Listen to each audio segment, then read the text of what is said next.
I'm Oral Hershiser, and I am on Blue Review.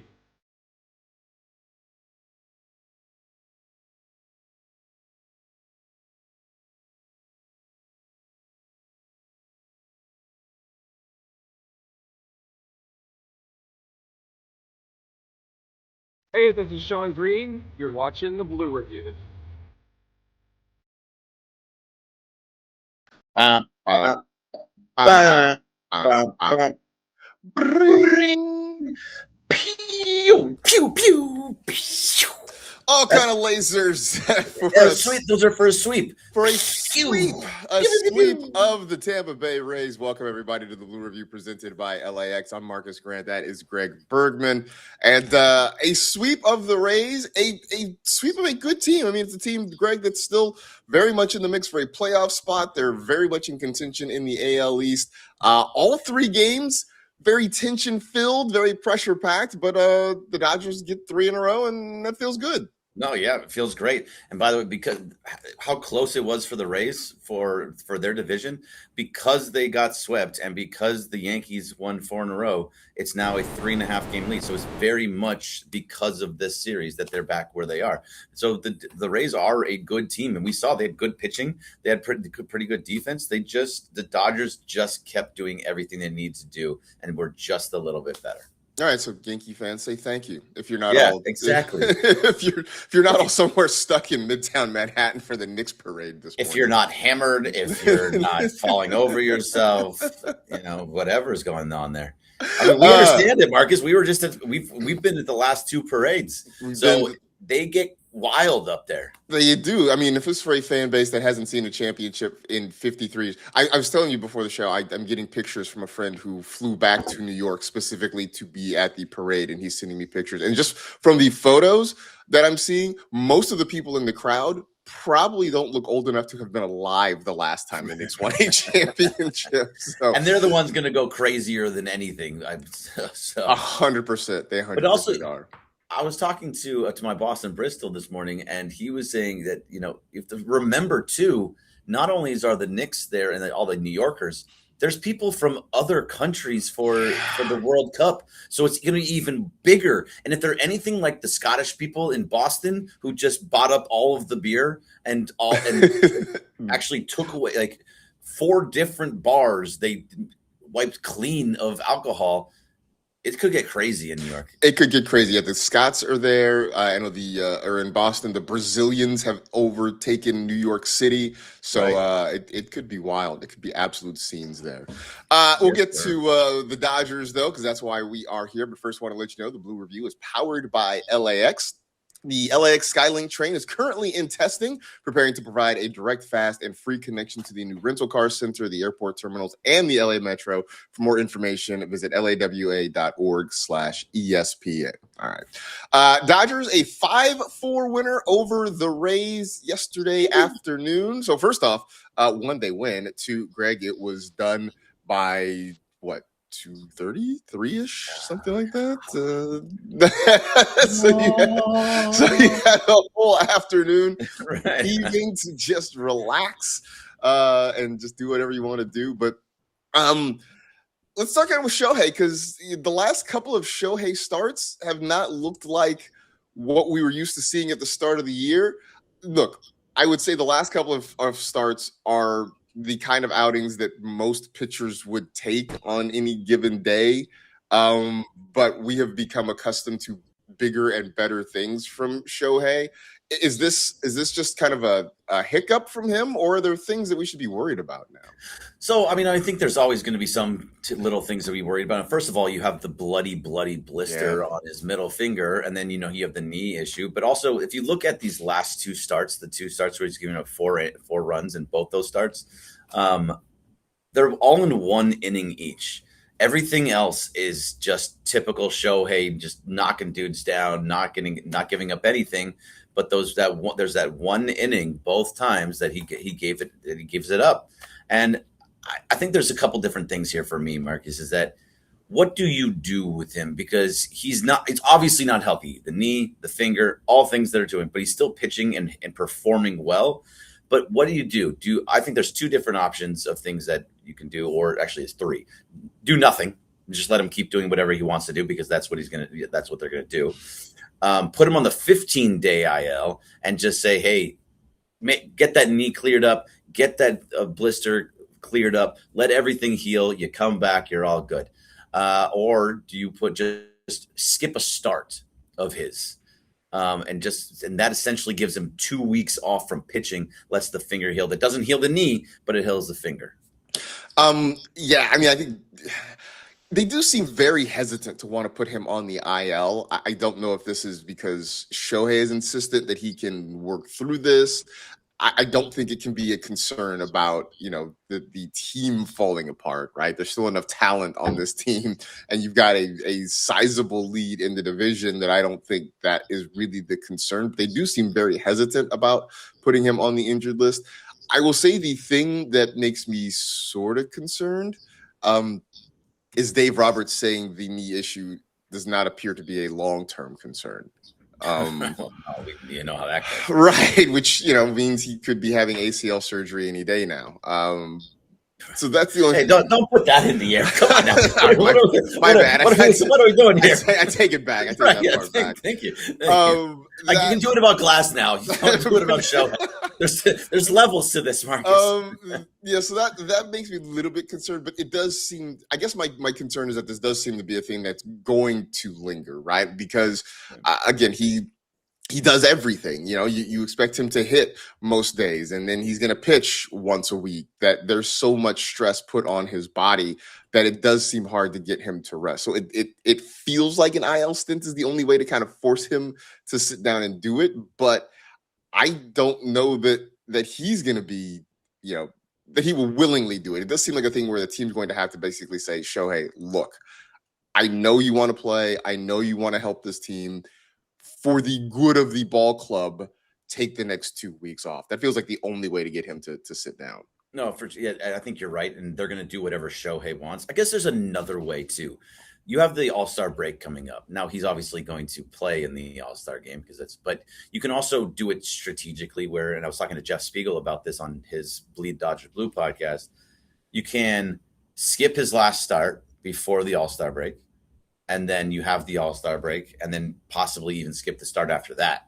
And so you can still kind of get yourself healthy around. Can it wait till July 12th-ish? I don't know exactly what the dates are, but I know it's at the beginning. It's usually, let's see, what is it? Is it July 12th would be the last game. The All-Star game's on the 14th, and they wouldn't play again until, I believe, the 17th. So you get a little bit of extra time there. Is that something that works for you? I mean, I think that's fine. I do. I think because I also think that Dave Roberts is not like they're not going to pitch Shohei in the All-Star game. I think they'll let him get an at-bat or two. But I don't think Dave Roberts wants to see him pitch in that All-Star game, knowing how much they are going to rely on him down the stretch.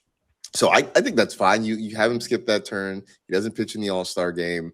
He gets his 2 at-bats or whatever it is in that game. And then you get a couple more days off after that. And depending on how the rotation shakes out, it's going to be a solid 2 weeks between starts for him. So I think that's doable for sure. Yeah. Hopefully that also gets the blister right too. That's the other part of this thing. Yeah, that's I think one of the more important parts is the blister, just getting that done because his hand's bleeding from that. He's sitting there, he's like sucking blood out of his finger, and he was like messing with it. And I don't understand we were talking to somebody about it, that it's a blister that should callus over. He shouldn't be dealing with it at that point. Was it Matthew Moreno? I don't know. It's somebody, but either way, those are concerns that are happening, and that I think he needs to get cleared up. And because you have this big lead, and because you're 2 games up on the Braves now for the best record in all of baseball, you're back to being that team. You have some wiggle room because what's happening, being that team in June is great. If you've never won a World Series, and if you're the Chicago Cubs, that sounds and the Braves, you're like, oh, cool. Yeah, we're the best team in baseball in June. That doesn't mean anything to us here. Like this, we just say that's what it should be. So being healthy for September, October is always the goal. And if this has any kind of lingering effects to that, they should do something about it, because the Cy Young, in my mind, totally gone. I was going to ask you that. Like, is it a wrap now for the Cy Young for him? I don't think it's because of the start either. I think it's just because there's a lot of factors in it. These last 2 starts and giving up the 4 runs are going to cause him to drop a little bit. His ERA still is what, like 147. He's at 147 right now. Yeah, 147. Yeah. But the fact is, I mean, even if he gets to 162 innings, which is exactly what you need, because you need 1 inning per game played, and those other guys are going to have 50, 60 more innings than him. They're already 25 innings up on him. That's like 8, 9 starts. That's a lot of games. Yeah, it is a lot of games. And I mean, that's, again, the difference between pitching every 5th day, like most of these guys are, and Shohei pitching basically once a week, because the Dodgers are trying to sort of load manage him a little bit, understandably. So I think that, it was always going to be tough. I think here's the I say downside. I use that word advisedly when it comes to Shohei, because he has done so many amazing things that when he says he's going to do a thing, we're like, okay, well, he's just going to do that thing. Right. And so now here it is. We're running up on a thing that was always going to be really, really difficult to do, and we are seeing in real time why and how it is so difficult. And again, look, not that he can't have an amazing second half and that somebody like Christopher Sanchez or Jacob Mizorowski can't run into problems, but we are seeing the magnitude of what it is he's trying to do, especially as a two-way player. I think if Shohei decided he's just, hey, I'm just going to be a pitcher only this year, I think maybe he gets it. I think doing both things is really, really hard. And the consolation prize, Greg, is that he's probably going to win another MVP award. Right. Damn. Oh, darn. which is 3 in a row in the National League, and I think 4 in a row overall, which ties him with Barry Bonds as the only guy that's ever done it before. So like, you're just still the most amazing player in baseball, and you're still going to be top 5 in that Cy Young voting, even though you're not winning the Cy Young. It's craziness of what he's able to do. But he also has a guy on his team who's going to be fighting him for that. If Mizorowski and Skeens and Sanchez all just kind of falter a little bit down the stretch, you got the guy Yoshinobu Yamamoto who just went and almost had a no-hitter and almost had a perfect game. Right. Like, he's back to being Yoshinobu Yamamoto. So, tough times, man. It's tough. It's tough being a Dodger fan, I'll tell you that. Hard out here for a Dodger fan. It is. The other thing from last night, or yesterday afternoon, I guess I should say, game, Freddie Freeman ends up being the margin of difference. A 2-run homer in the bottom of the 6th inning puts the Dodgers ahead. But I think a big part of the day has been what we have seen out of Kyle Tucker. I feel like I have to address this because you specifically have to address it. I have to address this because he is starting to look better at the plate. I'm looking right now. He has a 5-game on base streak. He's been on base actually in 7 of his last 8 games. You go back to that second game in Pittsburgh and 9 hits in 29 at bats. That's a 310 batting average, an OPS of 842. The slug is okay. It's not necessarily great, but Greg, he's starting to look more disciplined at the plate. He's starting to look comfortable at the plate, and he's starting to do this in consecutive games, right? Because I mentioned it's actually a 5-game hitting streak. Hits in 7 of his last 8 games. So I'm not willing to officially take the villain title off of him yet, but he does seem to be working his way back toward the light. Yeah, no, it's absolutely. But see, this is the whole point of being a villain, Marcus. See, you're finally, it's all coming together for you. Mm-hmm. The point is, you're supposed to make them better. We don't want our villains to be bad. They're Dodgers. We want them all to be good. We want them to. This is to get it under their ass and say, hey, you got to pick it up a little bit. You got to start playing better. And it worked. Your villain has started to work. Now, it's not there yet. He's still your villain, but he's going in the right direction. He's getting on base. He's walking more often. He's not swinging at bad pitches as often. And the way he talked about it is, look, I just have to do it day in and day out because I have a great game, and then I have 4 games that are bad. Then I have a great game, and then 2 games are bad. So it needs to be a repeatable action for him, and it's starting to become a repeatable action. Like, the guy was always going to figure it out. He was one of the best hitters in baseball for the last 4 or 5 years. So that was the whole reason that you gave him the $60 million. Now he still isn't showing you the power. He's still not showing you the defense at the higher level that we want him to be. But the fact is, he's starting to get that all back together, and it just took longer than anybody expected to. So you did a great job, Marcus. You picked the right villain. Thank you.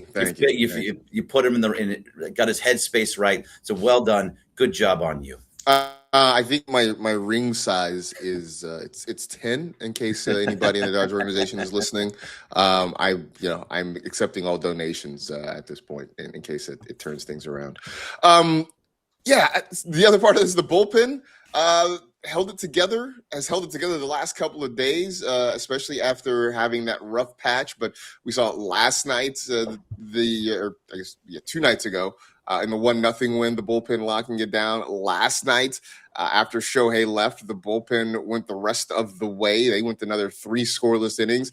Although Alex Vesia made us squirm a little bit. 3 walks, but he did lock it down. But the bullpen's starting to kind of come back to itself right now. It's the guys too that you were kind of worried about. I mean, it was Kyle Hurt was somebody you were worrying about so each of the last 3 games in the sweep against the Rays, the starter went 6 innings and they had to get 3 innings of outs. It worked out perfectly that way. That doesn't always happen that way. Kyle Hurt pitched very well in both of those games. In the first 2 games, Will Klein pitched very well in the first 2 games. Alex Vesia figured out. Jack Dreyer looked good yesterday. Tanner Scott in the ballpark. Yeah. Well, that's a big thing for him. Keep the ball in the ballpark, and he was a very good, reliable reliever. And then Tanner Scott was very good in his 2 saves, and it just was a really well played series from this bullpen, and it makes you feel like, okay, they could just breathe a little bit. Edgardo Henriquez looked good too. So in big spots, everybody who came in got the job done, held a very feisty team in the Rays that just gets on base and can frustrate you. This was what the Brewers did last year, right? Like little hits, little cuts, 1,000 cuts, just put you on base and have speed and just move around the bases. And they didn't let him do it because this defense has been fantastic and the bullpen did a great job. It feels like the Dodgers have sort of played 3 versions of the same team in their last few series, right? Because you have the Rays who, good pitching, very pesky. We're just going to try to put the ball in play and get on base and do that sort of thing. That was coming off a series against the White Sox that, again, sort of the same thing, right? They're going to pressure you in a lot of ways offensively. They're just not, they're not going to strike out a lot. They're going to try to take the extra base. They're going to force you to play defense and make some decisions. And that was coming off a series against, again, the Pirates, who, again, same sort of thing.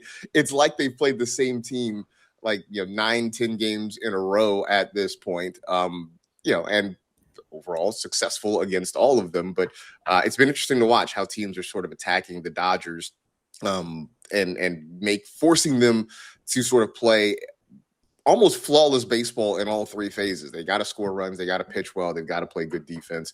I think it's a really good stress test for October because there's a good chance you're going to run into a team like the Brewers. I'm looking. The Dodgers may be the only team in the NL West to make the playoffs, right? Unless something really turns around for the Padres. I mean, they're in the wild card spot right now. Are they? Yeah. I mean, as of now, but they're in kind of a little bit of a free fall. They're 500 over the last 10 games, but they just lose a lot. So, I mean, yeah, they are in a spot, but the Nationals are tied with them. The Cubs are tied with them. The Diamondbacks are only half game back. The Pirates are only 1 game back. It's tight up there. So if the Padres don't figure something out, they're dropping out, and they have a negative run differential too. So do the Phillies, weirdly enough. Yeah. I can't. The Phils are so up and down. Like they started bad, then they got hot for a little bit, then they kind of fell back a little bit. They saw the Dodgers and they fell apart. Yeah. So I don't know. I can't really figure out the Phillies at this point. Other weirdness to yesterday after Shohei was removed as a pitcher. I guess he wasn't officially removed as a pitcher at that point. I think they hadn't yet gone back on defense, but he pinch hit, which confused me. At that point, I was sort of doing something else. I think I had a World Cup game on at the same time. And so I look up and I see Miguel Rojas getting called back to the dugout, which I'm like, huh, all right, sure. And next thing I know, I see Shohei with a bat walking to home plate. And I was like, huh. I didn't really know what to say about it, but huh. So going back and kind of researching it, it wasn't a pinch hit appearance because he was the pitcher. The designated hitter hits for the pitcher. So Shohei, as the pitcher, or any pitcher, I guess, has the right to hit for himself at any point. But they did lose the DH at that point. Last night I was on with Andy Kamenetsky, and he sort of pointed out that it looked like Shohei didn't really want to be there. Swung at the very first pitch and grounded out. It was kind of like, my hand hurts, my knee's a little bit wonky. It was like he agreed to pinch or to hit for himself, and then it almost like immediately almost regretted the decision. Yeah, no, a little bit it felt that way. But I mean, those are the rules, though. He can hit whenever he wants to for it. And then, yes, you're right. You just lose the DH. And then it could have caused a little bit of a problem if the game would have kept going. Yeah. If it went to extras, that would have been a problem. Otherwise, either a pitcher would have hit for themselves, which I don't know if we need to see Alex Vezia hitting for or because there had to have been some double switches that would have to go on, or because after Mookie, it would have been like, okay, who goes into that spot? You maybe could have put Chucky Robinson there, but then that's your backup catcher. There was very few guys that were left around to be able to go. So luckily they got through it. But that's something that I think they're going to start when he's all healed up. They're going to start looking around with, like, when he doesn't hit, will they use him as a pinch hitter? I saw people online freaking out. How is this allowed? This is nonsense. It's been allowed for the history of the designated hitter. As long as the DH has been around, this has been allowable. This is part of the rule. The rules are them rules. You can freak out all you want because you don't like the Dodgers, but it's not where they didn't cheat anything there, guy. No.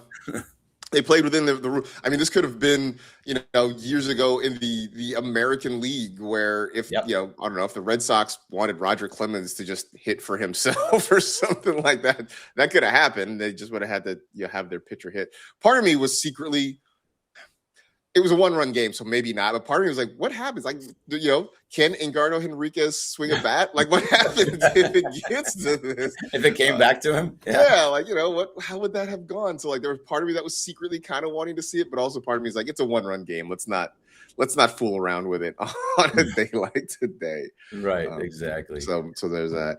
It does also make for an interesting box score because it looks like an old school NL box score where you've got three guys with P next to their name, right, in the box score. You don't see that too much. Not very much anymore. There's just not a lot of. I mean, there are pinch hitters, obviously, but it just is not a typical thing anymore. The game's changed so much. I mean, you used to, like, that's all it was. It was like you'd see, it was like the indent and have another name there, and then the indent on the indent on the indent. Like, it's just not. It just doesn't happen. It does not happen much anymore. So yeah, that's that's just a little bit of weirdness. So, the Dodgers are off today as they get ready to host the Orioles over the weekend. I'm sure you're looking forward to having another free evening to, I don't know, relax, have a cup of tea. Do whatever it is that you're going to do. Would be amazing, except you and I are going to be busy today. The day doesn't end for us. It's true. That is true. Yeah, we will be in Anaheim at Angel Stadium as Travis Rogers gets ready to host the OC Sports Awards. So we will be live out there this afternoon. It'll be me, you, DeMarco Farr, Travis Rogers hanging out, and a cavalcade of stars. A really, really fun guest list as well. So be sure to check that out from 3 to 6 this afternoon. You can either listen to it on radio, old school style, or check us out here on the ESPN LA YouTube channel. This should be fun, though. I'm looking forward to this one. Yeah, it's going to be fun. There's going to be people like Karch Karai, AC Green, I think Ann Myers-Drysdale. Yeah. There's a few people that are going to be coming around talking. It's going to be a fun show for you guys today. I'm going to stay off to the side. I think this you guys and the guests are more than enough. I'm just going down to support.